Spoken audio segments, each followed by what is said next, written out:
Hello everyone, let's welcome to my YouTube channel have a tech ബ്രേക്കിലേക്ക് എല്ലാവർക്കും സ്വാഗതം. അങ്ങനെ ഇന്ന് ഞാൻ കുറച്ച് ന്യൂസുമായിട്ട് വന്നിട്ടുണ്ട്.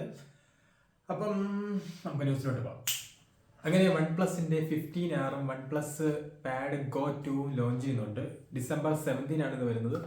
ഈ one plus pad go first edition കിടിലായിരുന്നു. അതൊരു 16,000-20,000 ഇടയിൽ വരുന്നൊരു പാഡാണ്. അത്യാവശ്യം വലിയ പാഡ്, ഒരു 12 ഇഞ്ച് എന്നാണ് എൻ്റെ ഒരു ഓർമ്മ, 12 ഇഞ്ച് എന്നാണ് തോന്നുന്നത്. പക്ഷെ അത് കിട്ടില്ലായിരുന്നു. സിനിമയെ കാണാൻ ബെസ്റ്റായിരുന്നു. എനിക്കത് മേടിക്കണമെന്ന് ഒരുപാട് ആഗ്രഹമുണ്ടായിരുന്നു അന്ന്. സോ അങ്ങനെ വൺ പ്ലസിൻ്റെ ഒരു കിടിലം ബാഡാണ്. അങ്ങനെ ഹുവായുടെ GT6 ആൻഡ് GT6 Pro എന്നുള്ള രണ്ട് സ്മാർട്ട് വാച്ചുകൾ വരാൻ പോവുകയാണ്. GT6 ആണ് 22,000, GT6 Pro ആണെങ്കിൽ 29,000 അറൗണ്ട് വരുന്നുണ്ട്. പിന്നെ അതിൽ കുറച്ചുകൂടെ വേരിയൻറ്റ് കൂടിയതുമുണ്ട്. പിന്നെ അതുപോലെ തന്നെ അതിൻ്റെ 3000 നിറ്റ്സിൻ്റെ പീക്ക് ബ്രൈറ്റ്നസ് ആണ്, AMOLED ഡിസ്പ്ലേ ആണ് വരുന്നത്. പിന്നെ ഉള്ളത് നമ്മുടെ സാധാ ഫിറ്റ്നസിൻ്റെ ഒക്കെ ട്രാക്കിങ്ങും ആസ് യൂഷ്വൽ ഉള്ള നോട്ടിഫിക്കേഷൻ കോള് അങ്ങനെയൊക്കെയുള്ള പരിപാടികളൊക്കെ തന്നെയാണ് വരുന്നത്. അങ്ങനെ ഹുവായുടെ രണ്ട് സീരീസ് ഫോണുകൾ വരാൻ പോവുകയാണ്. ഒന്ന് മാറ്റ് 18 മാറ്റ് 18 Pro എന്ന് വരുന്ന രണ്ട് സീരീസ്. അതിൽ മാറ്റ് 18ന്റെ പ്രൊസസ്സർ നോക്കിക്കഴിഞ്ഞാൽ കിറിൻ 9020 മാറ്റ് 18 Proയുടെ നോക്കിക്കഴിഞ്ഞാൽ കിറിൻ 9030 ആണ് വരുന്നത്.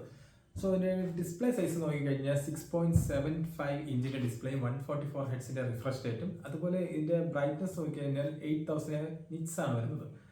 സോ ബ്രൈറ്റ്നസ് ഒക്കെ കിട്ടില്ലായിരിക്കും, കാര്യം അതിൻ്റെ ഡെപ്ത് കിട്ടില്ലാണ് അതിൻ്റെ ഡിസ്പ്ലേയുടെ, അത്രയും ക്വാളിറ്റി ആയിരിക്കും. അതുപോലെ ഇതിൻ്റെ ബാറ്ററി നോക്കിക്കഴിഞ്ഞാൽ 5750, അതുപോലെ 100 വാട്ട്സിൻ്റെ ചാർജിങ്ങും 80 വാട്ട്സിൻ്റെ റിവേഴ്സ് ചാർജിങ്ങാണ് വരുന്നത്.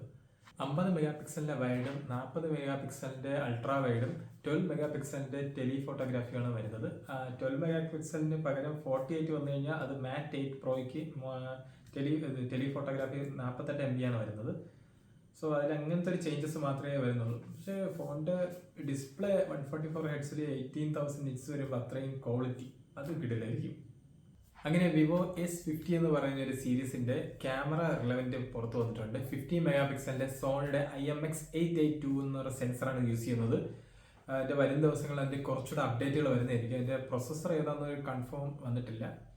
അപ്പം ബാക്കി അതിന്റെ സ്പെക്കുകളെല്ലാം ഉടനടി അടുത്ത ന്യൂസുകളിലൊക്കെ അത് കറക്റ്റായിട്ട് വരുന്നതായിരിക്കും. ഇതിലിപ്പോൾ ക്യാമറയുടെ സെൻസർ ഏതാണ് യൂസ് ചെയ്യണമെന്ന് മാത്രമേ അതിന്റെ റിലവന്റ് ആയിട്ടുള്ള പുറത്തു വന്നിട്ടുള്ളൂ. അങ്ങനെ ലാവ ഒരു ഫോൺ ഇറക്കി, ഷാർക്ക് 2 എന്ന് പറഞ്ഞു. അതും 4G ആണ് ഇറക്കിയത്. ഒരു 6,000-7,000 ബഡ്ജറ്റിലാണ് അവർ ഇറക്കിയത്. എന്തിനിറക്കിയെന്നാണ് എൻ്റെ ഒരു ചോദ്യം. ഇപ്പം മാർക്കറ്റിൽ തന്നെ 5G ഫോൺ തന്നെ ഏകദേശം ആ ഒരു റേഞ്ചിൽ തന്നെ സ്റ്റാർട്ട് ചെയ്യുന്നുണ്ട്. പക്ഷെ എന്തുകൊണ്ട് ഈ 4G ഈ ഒരു സമയത്ത് ലാവ ഇറക്കിയെന്ന് എനിക്ക് മനസ്സിലാവില്ല. അതും ഷാർക്ക് 2 എന്ന് പറയുന്ന പുതിയ സീരീസ് ഇറക്കിയാണ് വെച്ചിരിക്കുന്നത്. അതിൻ്റെ ഡീറ്റെയിൽസ് ഒന്നും ഞാൻ വലുതായിട്ട് റിലവൻ്റ് ചെയ്യണില്ല, കാര്യം പറഞ്ഞിട്ട് കാര്യമില്ല. ഇതെന്തിനു ഇറക്കിയെന്ന് എനിക്ക് മനസ്സിലാവുന്നില്ല. ഇത് ഇറക്കേണ്ട ഒരു ആവശ്യവും എനിക്ക് തോന്നുന്നില്ല. അങ്ങനെ ഇന്നത്തെ ന്യൂസ് ഇവിടെ കഴിഞ്ഞിരിക്കുകയാണ്. ഇനി വരും ദിവസങ്ങളിൽ ഇതേപോലെ പുതിയ പുതിയ അപ്ഡേറ്റുകളൊക്കെ ആയിട്ട് ഞാൻ വരുന്നതായിരിക്കും. പക്ഷെ ഇപ്പം ന്യൂസ് വളരെ കുറവാണ്. ഇപ്പം ഇനി അടുത്ത് കുറേ പുതിയ പുതിയ ഫോണുകൾ വരുന്നുണ്ട്. അപ്പം അതിൻ്റെയൊക്കെ കിടലങ്കിട്ടുള്ള ന്യൂസുകളായിട്ട് വരുന്നതായിരിക്കും. പുതിയ പുതിയ ഗാഡ്ജറ്റ്സിൻ്റെ ഒരു അൺബോക്സിങ് വീഡിയോസൊക്കെ ഞാൻ ഇങ്ങനെ പ്ലാൻ ചെയ്യുന്നുണ്ട്. പക്ഷേ ഗാഡ്ജറ്റ്സ് ഒക്കെ കുറവാണ്. എന്തായാലും കിട്ടുന്ന സാധനങ്ങളെ പറ്റി ഞാൻ നല്ല റിവ്യൂസൊക്കെ കൊണ്ടുവരുന്നതായിരിക്കും. എൻ്റെ ഒരു ഹെഡ്സെറ്റ് ഉണ്ട് ഞാൻ യൂസ് ചെയ്യുന്ന. അപ്പോൾ എനിക്ക് മൈക്കിന് വരെ ഞാൻ ഈ ഒരു ഹെഡ്സെറ്റാണ് യൂസ് ചെയ്യുന്നത്. അപ്പോൾ അതിൻ്റെ ഒരു റിവ്യൂ ഉടനെ വരുന്നതായിരിക്കും. അതിൻ്റെ ഡീറ്റെയിൽസൊക്കെ വെച്ചൊരു ചെറിയ റിവ്യൂ, ജസ്റ്റ് എൻ്റെ ഒരു യൂസർ എക്സ്പീരിയൻസ് എന്താണെന്നൊക്കെ പറഞ്ഞുള്ള ഒരു റിവ്യൂ. അപ്പം ഇനി അടുത്ത ന്യൂസായിട്ട് കാണാം. അപ്പം എല്ലാവർക്കും ബൈ.